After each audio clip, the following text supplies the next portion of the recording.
nggak usah gaduh beginilah. Kegaduhan itu ya membuka lebih tabir lagi. Itu diskresinya presiden loh itu. Per Juni 2016 itu dicairkan, itu diskresi presiden. Oke. Perintah presiden selamatkan itu. Karena kita kehilangan itu satelit dari orbitnya. Maka pada saat dilaporkan itu memang tidak ada dianggarkan. Ya, sekali lagi tidak ada dianggarkan, tapi perintah diskresi presiden itu sudah Baik, kekuatan hukum, dasar hukum itu. baik. Bu Nah, Kony? disitulah kemudian turun 1,3 triliun. Tetapi kita bertanya, kenapa kemudian dikembalikan atau ditarik lagi ke lapangan Banteng? Di sini sebenarnya misterinya itu harus dibuka. Seorang Menko Polhukam ini yang harus yang diceritain. Nilainya hanya kurang dari 10% dari kereta cepatnya Bu Kony itu yang Jakarta-Bandung. Itu nggak jelas itu. Nah, Bayangkan, kok kita bisa mempersoalkan urusan yang Menko Polhukam, urusan korupsi yang mana? baik. Kalau Nah menurut ini, Anda, Pak Effendi, ini ya, kalau dari tadi cerita Bu Kony kan tahun lalu ada upaya untuk menyelamatkan proyek ini sebenarnya. Tapi kemudian kalau ya. menurut Anda kenapa Pak Menko baru belakangan ini menyampaikan soal satelit ini dan spesifik tuduhannya adalah korupsi? Apa kira-kira landasannya? Ya kalau yang persis tahu sih tanya ke dia langsung ya.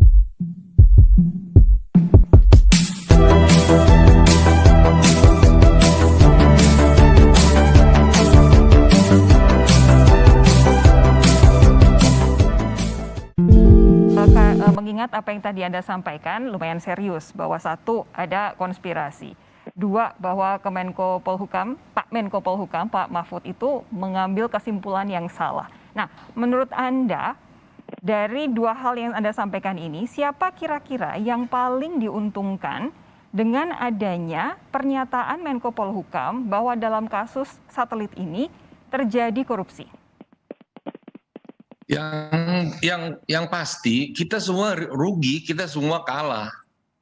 Karena kita bangsa Indonesia kalah semua. Karena kita kehilangan media strategis yang dijelaskan oleh Oke, Bu Kony tadi. oke. Itu tidak Itu yang tercapai. rugi. Siapa yang untung? Ya yang untung yang nantilah kita jelaskan di episode berikut. Siapa sih yang pengguna-pengguna semua satelit ini? Seluruh perusahaan ABCD kan semua menggunakan itu. Kita harusnya selain kita mampu mengelola pertahanan kita dengan satelit sendiri, sekaligus juga yang disampaikan oleh Ibu Kony tadi, kita sekaligus juga mampu menyediakan sarana itu ke seluruh KL, kementerian dan lembaga kita, termasuk juga yang komersil. Bayangkan betapa strategisnya kita pengendali langsung dari alat yang nilainya hanya kurang dari 10% dari kereta cepatnya Bu Kony itu yang Jakarta-Bandung. Itu nggak jelas itu. Nah, Bayangkan, kok kita bisa mempersoalkan urusan yang Menko Polhukam, urusan korupsi yang mana? baik. Kalau Nah menurut ini, Anda, Pak Effendi, ini ya, kalau dari tadi cerita Bu Kony kan tahun lalu ada upaya untuk menyelamatkan proyek ini sebenarnya. Tapi kemudian kalau ya. menurut Anda kenapa Pak Menko baru belakangan ini menyampaikan soal satelit ini dan spesifik tuduhannya adalah korupsi? Apa kira-kira landasannya? Ya kalau yang persis tahu sih tanya ke dia langsung ya. Saya nggak juru bicara dia. Tebakan Anda? Saya nggak mau nebak. Saya cuma nanya itu orang ngomong apa sih kok Menko Polhukam begitu sih. Mau dia merilis aja, biar aja proses itu. Nggak usah gaduh beginilah. Kegaduhan itu ya membuka lebih tabir lagi. Itu diskresinya presiden loh itu. Per Juni 2016 itu dicairkan, itu diskresi presiden. Oke. Perintah presiden selamatkan itu. Karena kita kehilangan itu satelit dari orbitnya. Maka pada saat dilaporkan itu memang tidak ada dianggarkan. Ya, sekali lagi tidak ada dianggarkan, tapi perintah diskresi presiden itu sudah Baik, kekuatan hukum, dasar hukum itu. baik. Bu Nah, Kony? disitulah kemudian turun 1,3 triliun.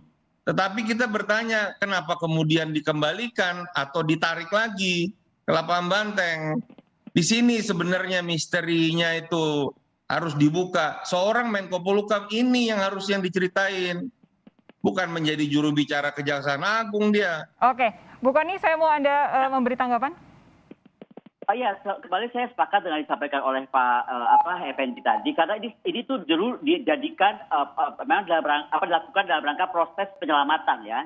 Jadi ketika 2015 satelit Garuda 1 itu melenceng, ya kan, kemudian Artemis Avanti itu masuk gitu kan. Nah, tapi kembali lagi tadi, saya tuh cuma mau ingatkan, kenapa kita tidak malah membuat mitigasi? Saya mau cerita aja ya. Sebenarnya proses ini kan terjadi 2020 akhir sampai 2021 kemarin, mitigasinya ya. Tapi dia terbentur oleh COVID. Yang kedua, gangguan internal. Saya harus sebutkan gangguan internal dari beberapa lembaga pemerintah. Oke? Nah, gangguan internal dari beberapa lembaga pemerintah itu menurut saya bisa dilakukan dengan menjadikan proyek ini adalah proyek infrastruktur strategi nasional. Karena kalau statusnya belum ada uang dilakukan, apa bedanya sama ibu kota negara? Uangnya belum ada, kok dilakukan? Oke? Nah, peluncuran satelit ini ditunda, gagal atau batal. Oke? Mitigasinya apa? Sejak awal maka pengawasan itu ada di vendor. Itu dilakukan dengan teknis yang dengan sangat ketat ya. Kemudian permohonan pemanjangan sudah dilakukan. Oke. Nah, ada juga masalah lain, Mbak. Tenaga inti mengundurkan diri dari proyek ini. Itu pun kita sudah siapkan mitigasi risiko. Bagaimana teknis itu sudah diganti dan 8, sekali lagi ya, 8 dan BRIN itu dilibatkan. Ya, dari transfer knowledge dan lain-lain. Jadi yang mau saya cerita, per 2021 kemarin, itu masih dalam penyelamatan. Tetapi kemudian tidak dilakukan, malah saya terkejut-kejut tiba-tiba Pak Ria Mizar pun beberapa hari lalu ya, kemarin sudah dianggap akan dipanggil. Come on lah, beliau tuh Menteri Pertahanan yang menurut saya sangat lurus ya. Kemudian tadi yang saya sebut 4 pejabat tinggi negara, tidak mungkin uang tadi diskresi presiden juga nggak mungkin keluar 2016. Kalau tidak waktu itu disepakati. Apa yang sekarang merubah kesepakatan itu yang kita mesti cari dan jangan jumping to conclusion. Saya sepakat dengan Pak Effendi Simbolon gitu. Karena kita tuh begini, saya sebutkan market ya. Kalau dibandingkan sama IKN, mohon maaf dengan segala hormat. Kalau kita teruskan ini, saya bisa hitung pasti berapa uang kita dapat dari yang kita punya satelit ini, baik bagi Indonesia semua kementerian lembaga dan bagi semua ASEAN yang bisa kita jual. Nah, kenapa IKN dianggap prioritas, ini tidak? Nah, itu yang dibuat sampai sekarang saya nggak ngerti. Karena itu dari aspek pertahanan is very, very, very urgent. Oke, Pak Fikar, ini kalau dari Pak Effendi dan juga dari Bu Kony sudah menjabarkan landasan-landasan mengapa kedua narasumber ini menyatakan bahwa jangan-jangan ada yang salah dengan tuduhan Pak Menko Polhukam, bahwa sebetulnya harus dibuka terlebih dahulu kasusnya, baru kita bisa menyimpulkan bersama-sama.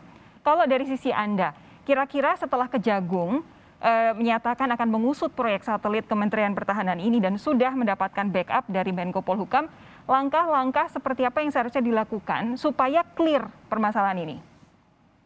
Ya, kalau menurut saya dikembalikan pada rencana kegiatannya. Gitu. Siapa sebetulnya yang bertanggung jawab dalam proyek ini? Gitu.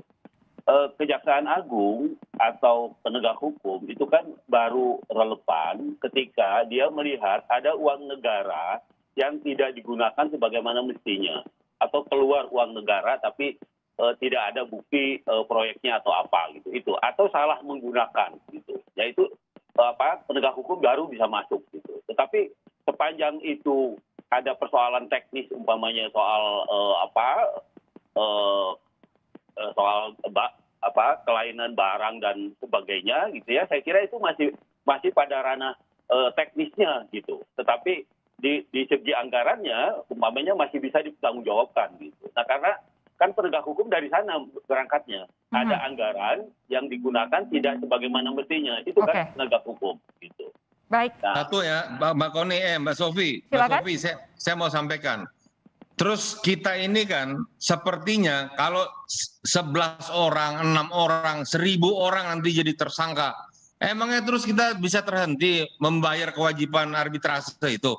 Tidak. Yang kedua, yang lebih penting lagi, emangnya kita kemudian punya satelit sendiri, satelit pertahanan sendiri. Kenapa kita kemudian gaduh nggak keruan bodoh begini sih? Bodoh kita ini. Oke. Maaf dengan segala maaf saya, bodoh kita nih. Baik. Apa yang diurusin tuh nggak penting, nggak ada yang penting itu.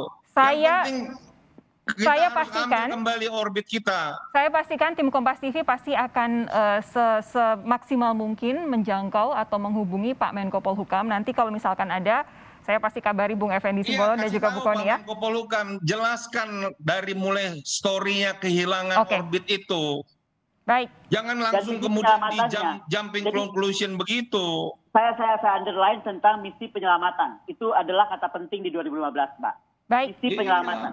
Baik, terima kasih Pak Effendi, terima kasih Bu Kony dan juga Pak Abdul Fikar Hajar.